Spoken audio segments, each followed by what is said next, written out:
My skin is black. What you looking My at? skin Yeah, is black. I feel so good to be black right now.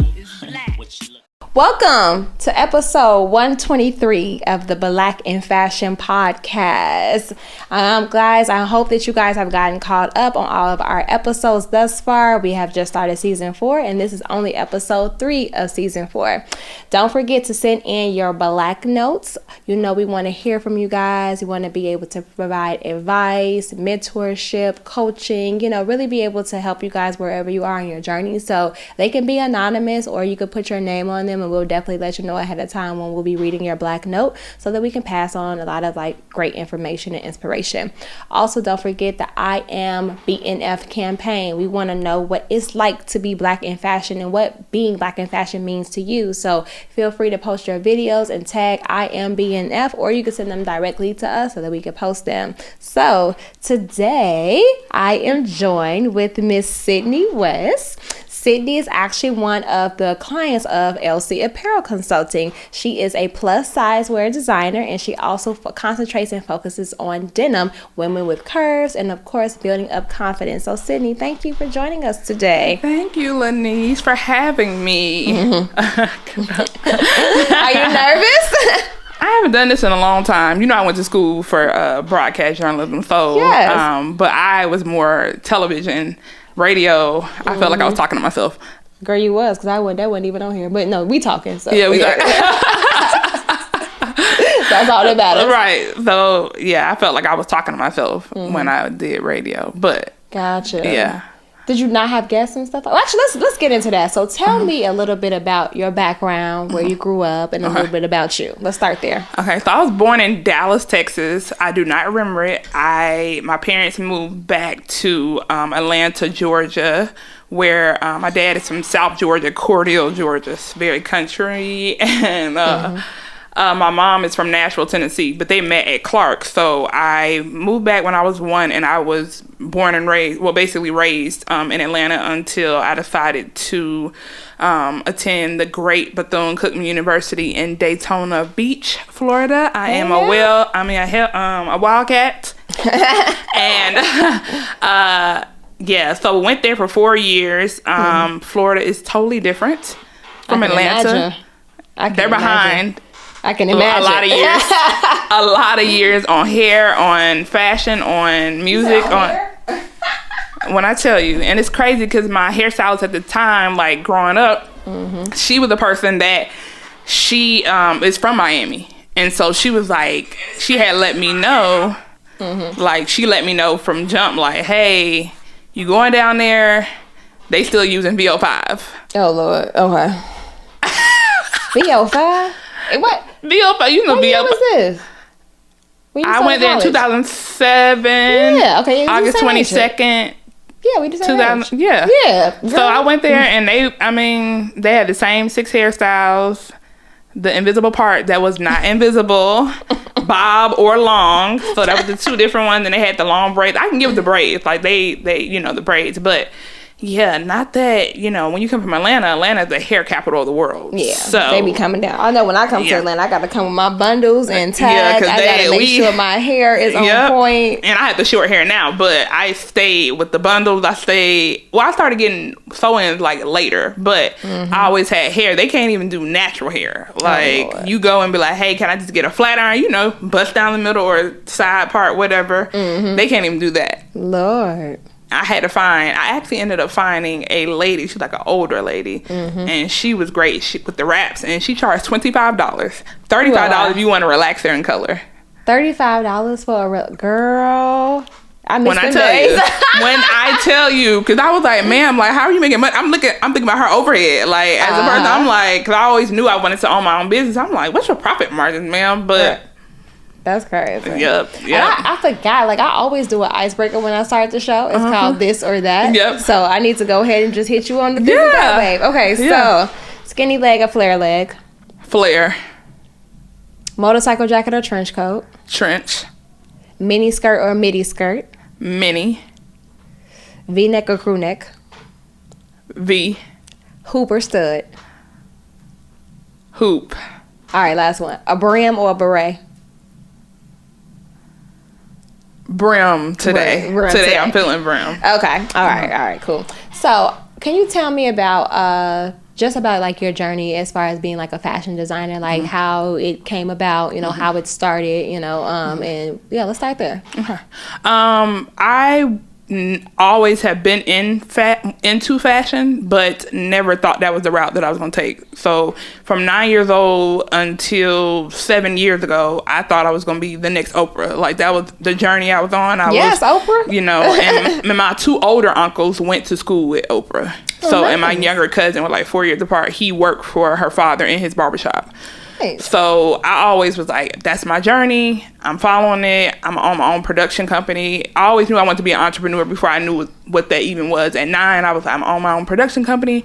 I'm going to be the next Oprah, and I'm taking over the world. Like, that was my journey. And so 7 years ago, 8 years ago, actually, 8 years ago, me and my best friend of 31 years, we've known each other since we were 2, she decided, we had a conversation and she was in fashion school. And so we were in her car and she was like, I really want to make a brand. Like, I really want to make a clothing brand for women, right out of school. And I was like, well, why you gotta wait? Like, go for it. And so she was like, well, would you do it with me? Because you have the business sense. Like, you know, you're stylish. And I was like, well, I didn't go to fashion school, so I don't feel like I'm qualified. She was like, Sydnie, you do not need to go to fashion school. That's when I realized, like, I didn't need to. I was starting to realize it, but I still was, like, feeling inadequate because I was like, I just know what looks good. I know the vision of what I want to do.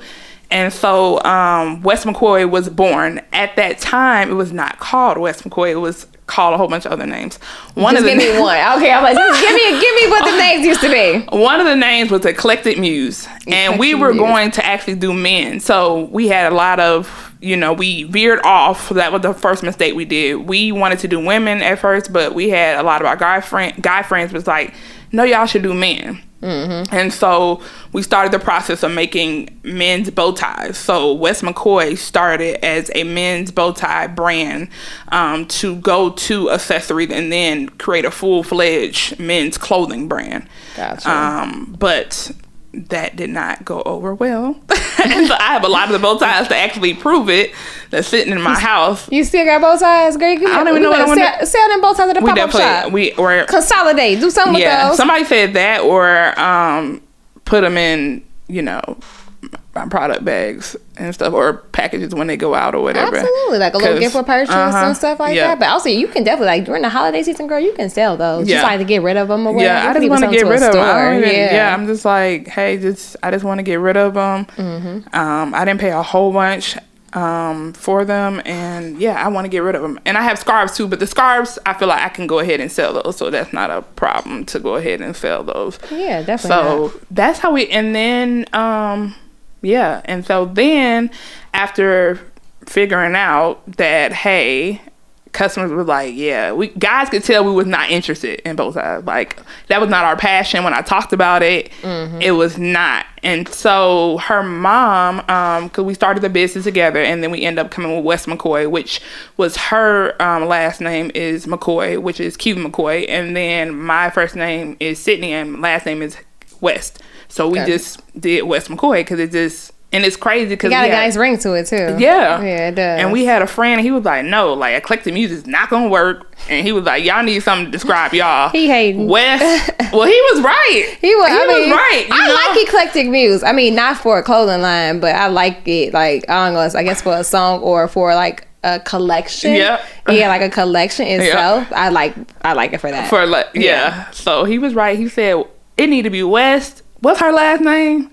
And I was like, that's it. Like, I was like, so he was right. And her mother, who helped raise us with my mom and my dad, passed away in 2018.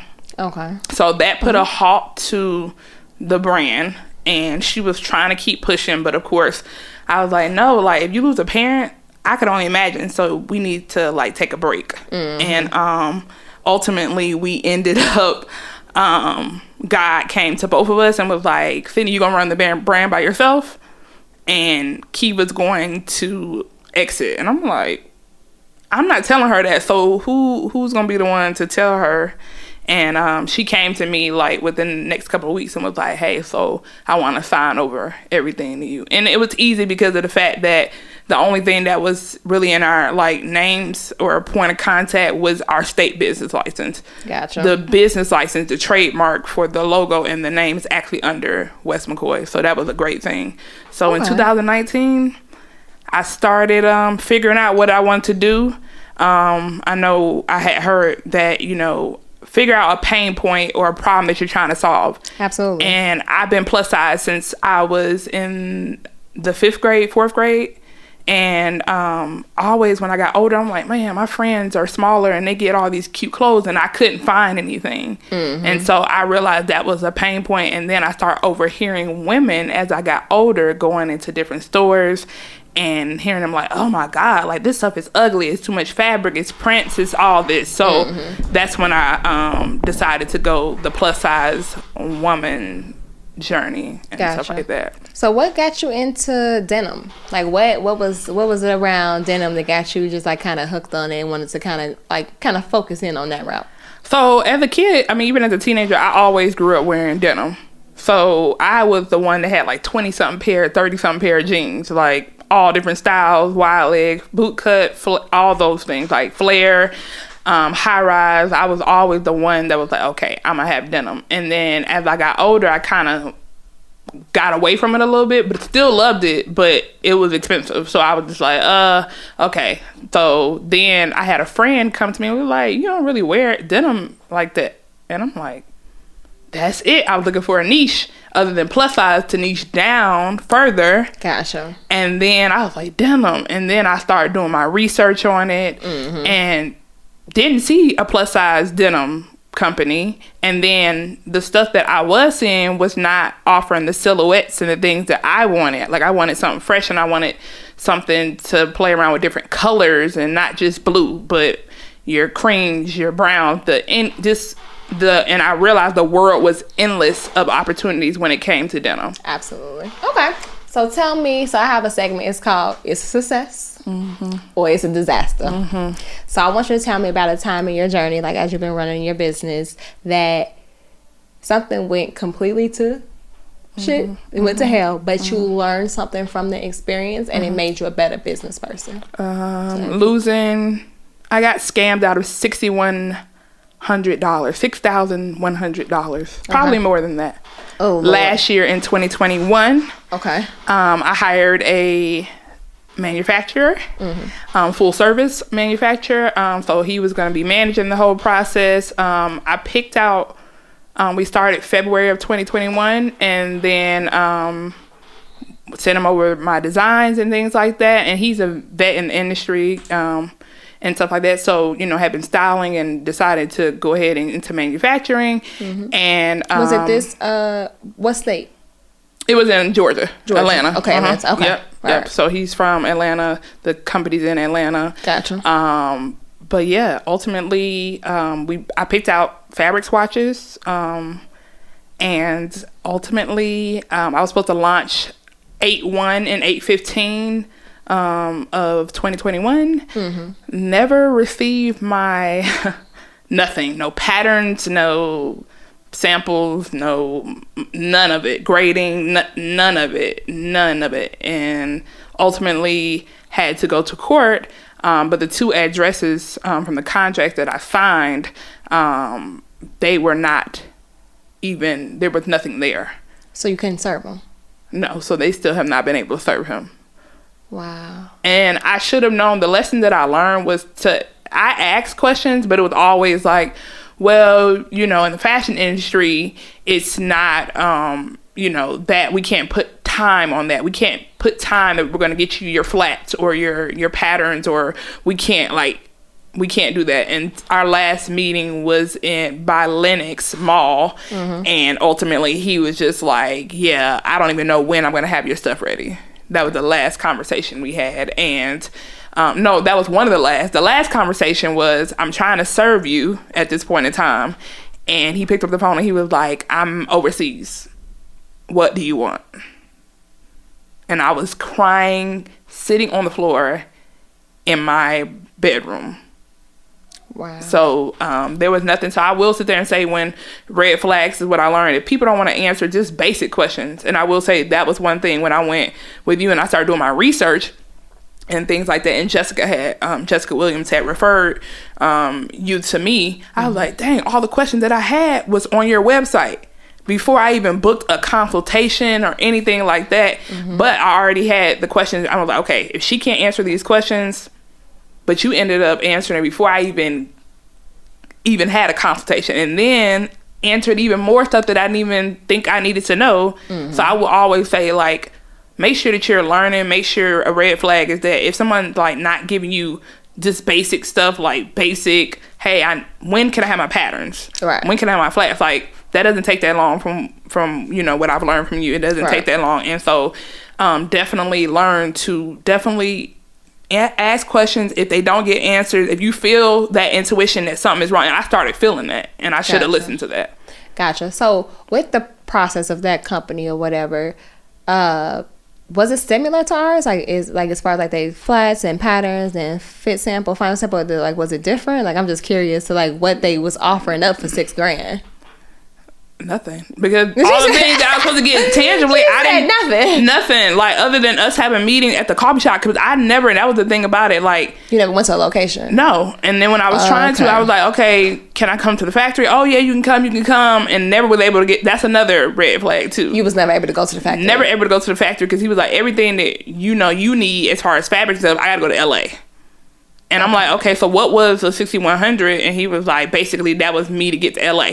It doesn't cost that. So that was his fee. Exactly. But I was supposed to also get patterns and all of that. That was included in that. And I never got any of those, nothing to this day. Gotcha. Like, and I requested it. He was, I'm going to ship it. Never did.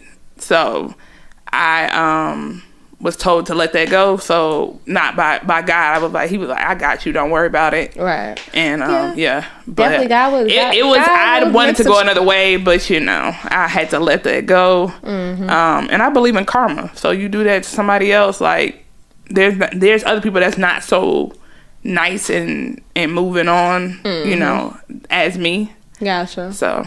No, that makes sense. That sucks though. It does. Especially for someone to be like a vet in the game and stuff like that, but like 20-year vet. That's crazy. Yeah, I guess you would expect a lot more for someone who's been, not even just been in the game, but I think that what it is like when you're doing business with someone or whatever, like that conversation, that first interaction is elite. Like it has to be elite. Like it has to make sense. You can really tell a lot about someone's integrity. Even you vibe well, because every business relationship is not going to work out. Maybe he's okay. I mean, maybe other clients was okay with him taking the money and like not producing anything right away, and like we're like on a different type of wave and stuff like that. But I think it's important that as a business owner, when you start to build relationships, to like really just have that exchange of information, like get to know the person. Like it can't be all about business. And I also learned that too, like with my conversations too. So like now I try to get a lot more personable when I'm talking to the clients, so I can get to know them, they can get to know me, you know, to make sure we're on the same page. Because if it's always straight about business, then like it lacks like humility sometimes. You know what I mean? So, and we had got a little personal because he had a daughter. We would talk about that, and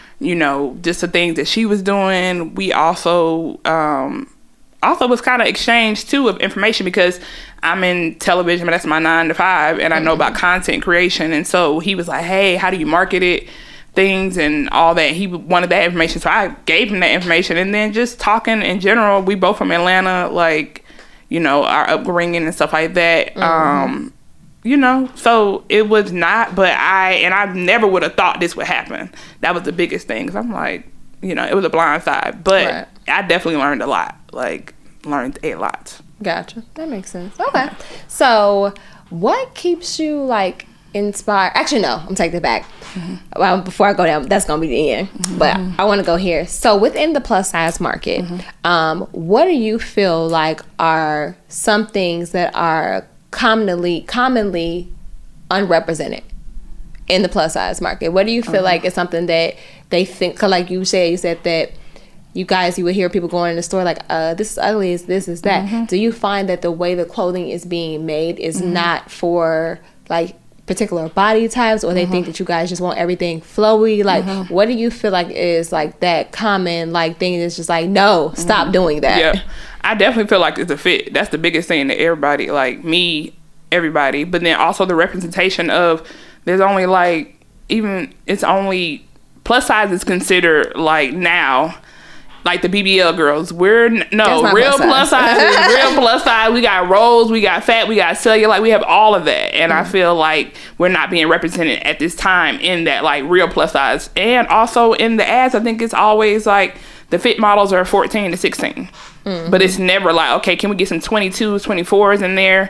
And there are some brands that are out there representing, you know, plus size in its entirety. So I definitely feel like showing that variation of fit models or models, brand ambassadors, like, don't just make it, because they want to see, the bigger girls want, I mean, the bigger plus size girls want to see, like, okay, what is it going to look like on me? And I can't really see that from a girl that's 14 and you have a girl that's 22 or size 24, because that's my biggest weight was a 22, 24.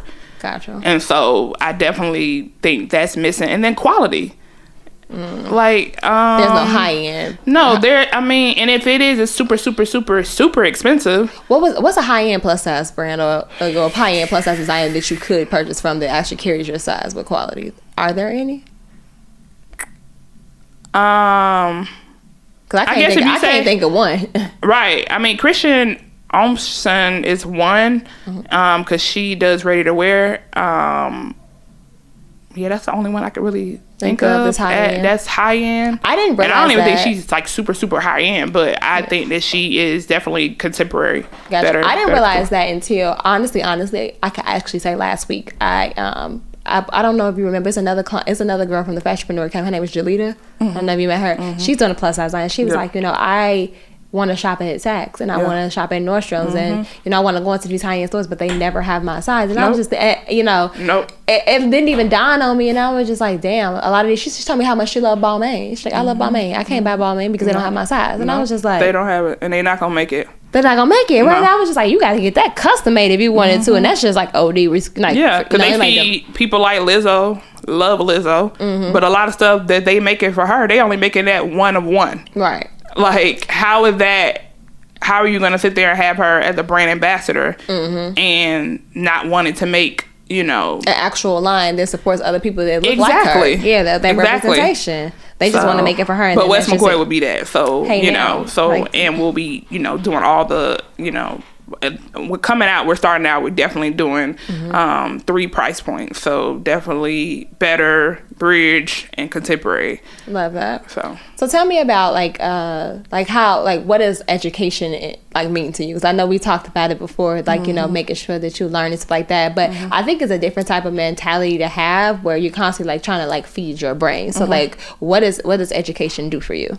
So I've always been excited about education. Like, I'm always wanted to learn. I'm reading right now. I made it a goal this year to read at least a book a month, and I actually been reading 2 books a month on average. And then also taking courses. So when the pandemic happened, I was like, right before that, I had went back and got my MBA. My job was paying MBA in marketing, particularly because I was really interested in marketing and knowing how to properly brand a personal brand and then also a big brand or a small business brand.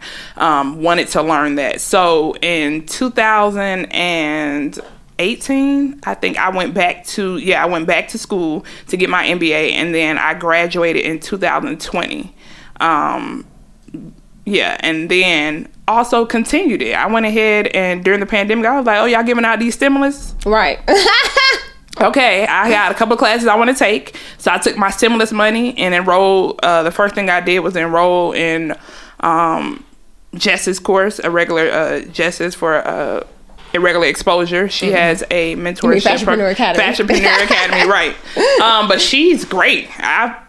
She was following like the algorithm, be crazy. Right. So it was following me because I was looking up fashion stuff, and I'm just like, hey, like I want to learn, and I'm also very like don't want to just be taking a whole bunch of people courses and not learning something, like not walking away with something other than something that I could have Googled or YouTube. So definitely education is really important. And then this year I've been taking your education, and that's been like amazing to me. I've learned so much. Thanks. And I truly appreciate just the education I've gotten from you, and then definitely taking on the back end Jan Charté for wholesaling, because not even just wholesaling, but learning about email marketing. Yeah, right. Like, it's not even about, like, I'm not even learning really the wholesale part of it. I'm learning about how to run the business. Yeah, Janice is great when it comes to that marketing. And having that, like, even like I was watching her video recently about just even like having like a sales goal. You know, whenever, like, because if you don't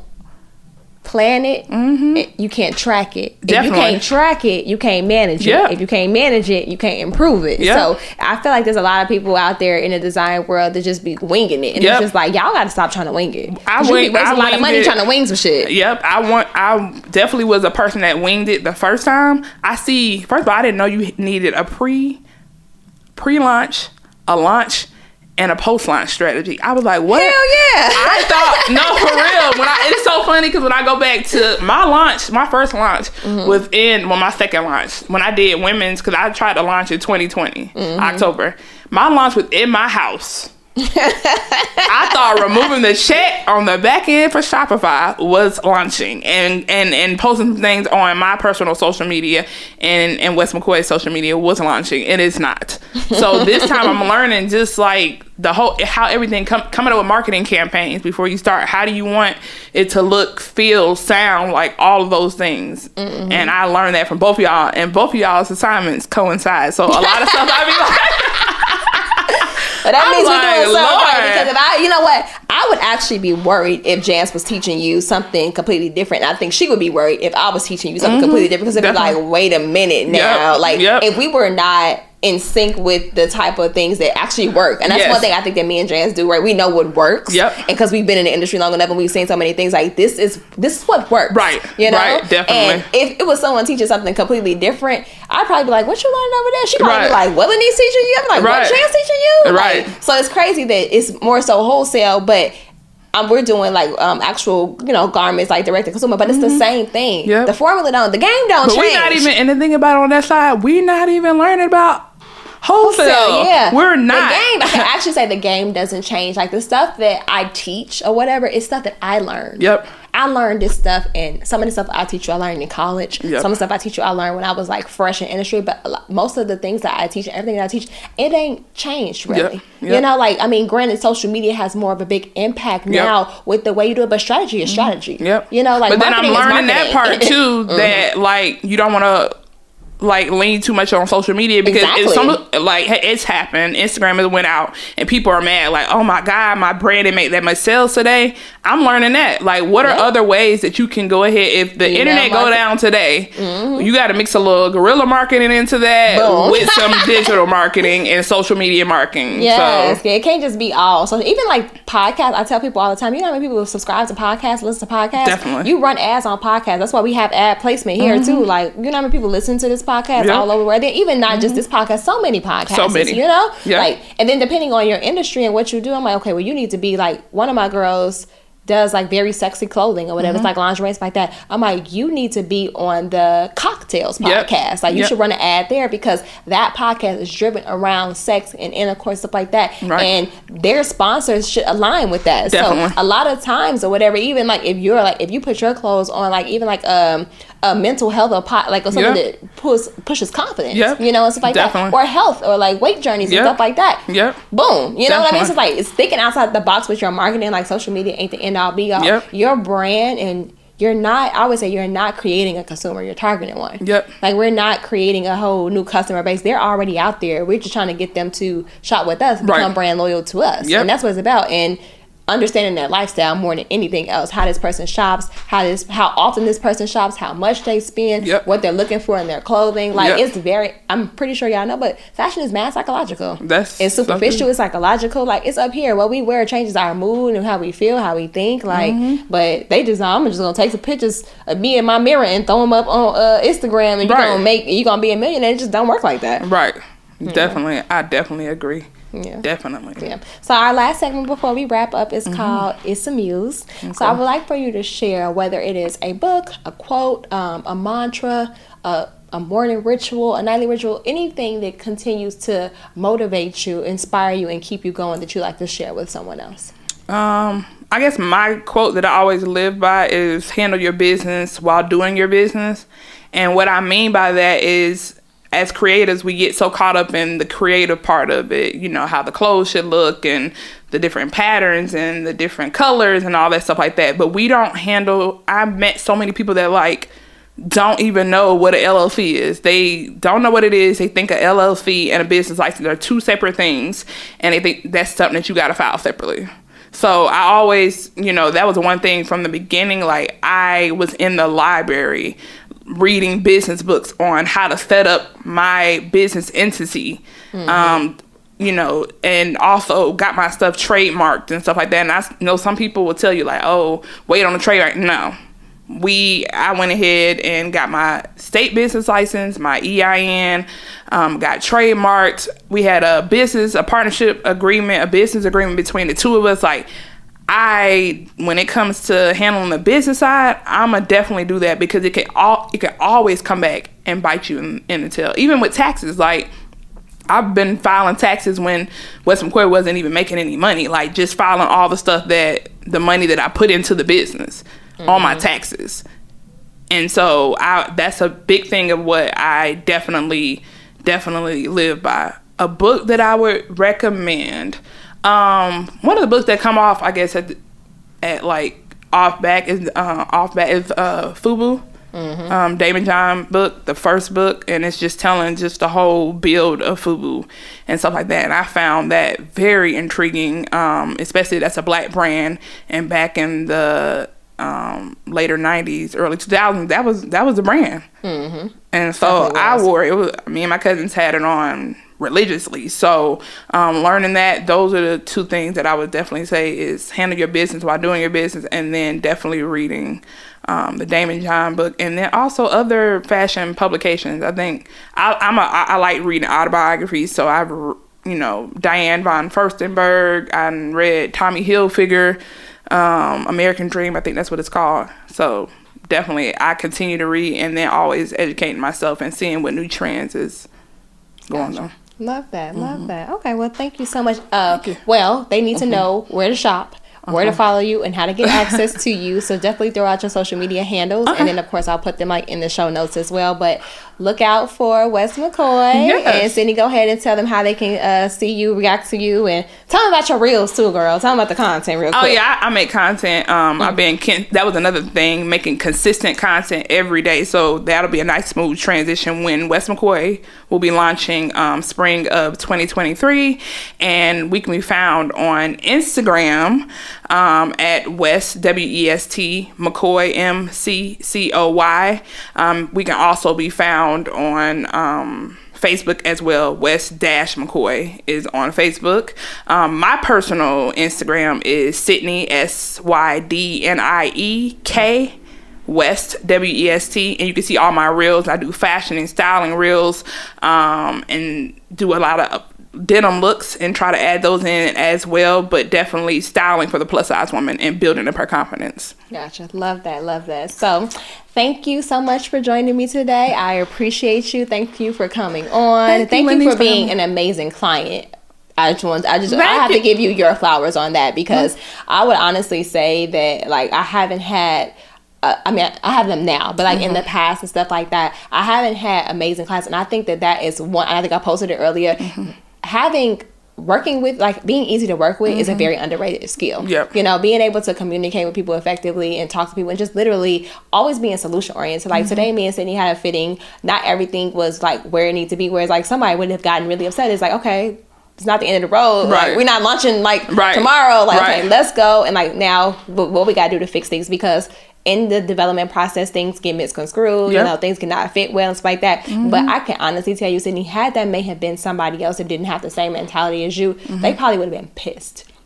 Like, oh, it doesn't fit. It's like, okay, but that happens. This is the first fitting. Yeah. It's the first fitting. You know, like, you know, we still have second fitting, third fitting. It's like, it's still a a final sample, there's a production sample. So it's like, this is really the first time that we going from 2D to 3D, you know, and we doing plus size and tall because you're 5'7", you know. So, but I really appreciate like your attitude and your mentality towards like the entire process. You know, that's why I've been like, I'm gonna make sure Sydnie win. I'm gonna make sure Sydnie, because like I feel like when you're easy to work with, it's just easier for others to pour into you too. You know, like into like you know, be able to share more resources and like more opportunities. And it's like, oh well, I got this and I got this for you. But like, you're only gonna do that to people that you work well with, that you mesh well with. So I say all that to say, like, the fashion industry is big, but it's also small, you know. And I think that, you know, when you are building relationships with people and stuff like that, it's only one key to this: stay solution oriented and stay open minded, especially in the creative space, because that's exactly what it is. Like, be open minded, be solution oriented, and just approach everything with a positive attitude. We recently, you know, we had a flood in our studio, messed up like $10,000 worth of patterns, and I mean, I could have went ape shit, but it's just like, what is that gonna do? Right. What is that gonna do? It's like, I gotta fix it. And I could have been upset and mad and crying about it, and I'm just like, I gotta make them over. You know, I gotta hire someone else to help me so I don't get far behind and stuff like that. But it is what it is. What can I do? You know, like, all I can do is keep progressing forward, and there's always gonna be obstacles and roadblocks throughout the process. You had one last year. And you gave it to God. And it's behind you now. And now you are progressing and you're moving forward. So big ups. Thank you so much, Lenise. I truly appreciate that. All right. So as I always say, guys, stay black. Peace out. Bye. Bye.